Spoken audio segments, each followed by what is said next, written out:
Jambo lingine ni kwamba kama umechoka hiyo kazi ya kuamend, kila siku unaenda una amend order. Kama umechoka na unataka kucancel hiyo order, inawezekana unaicancel na unarudishiwa hela yako, na unarudishiwa hela yako yote isipokuwa tu yale makato ya kawaida ambayo umekatwa labda na benki ama na huduma ile ambayo ulitumia kulipa, lakini yale makato yote ya broker nini yote hela yako inarudi.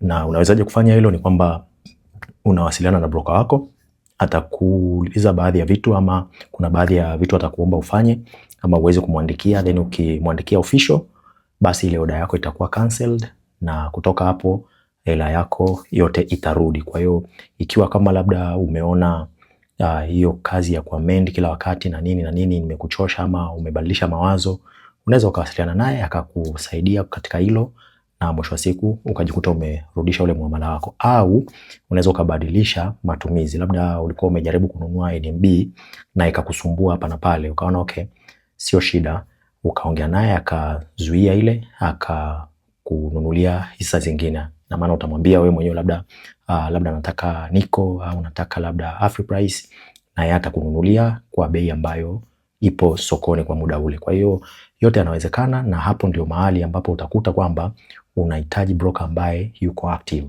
yani broker ambaye yupo kwa ajili yako. Unapokuwa unapata changamoto, mara moja unamfikia na yeye anaweza kukusaidia. Lakini sasa angalia, web iwe inasumbua, app iwe inasumbua, orders zinakusumbua kwa maana unataka kuamend unashindwa, unataka kulogin unashindwa kwa sababu mara upati OTP mara nini, vitu kama hivyo inakusumbua, alafu bado unampigia broker hapokei simu.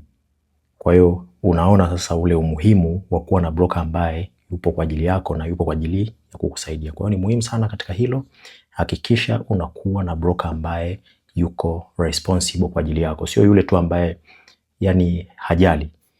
Na juzi niliwaambia ukitaka kujua broker ambaye ni mzuri, nenda kwenye page yake, angalia watu wanavyo complain pale. Ukiona wenzako wana complain, wewe sio malaika kwamba atakusikiliza, ina maana na wewe utapitia hicho wenzako wanachokipitia.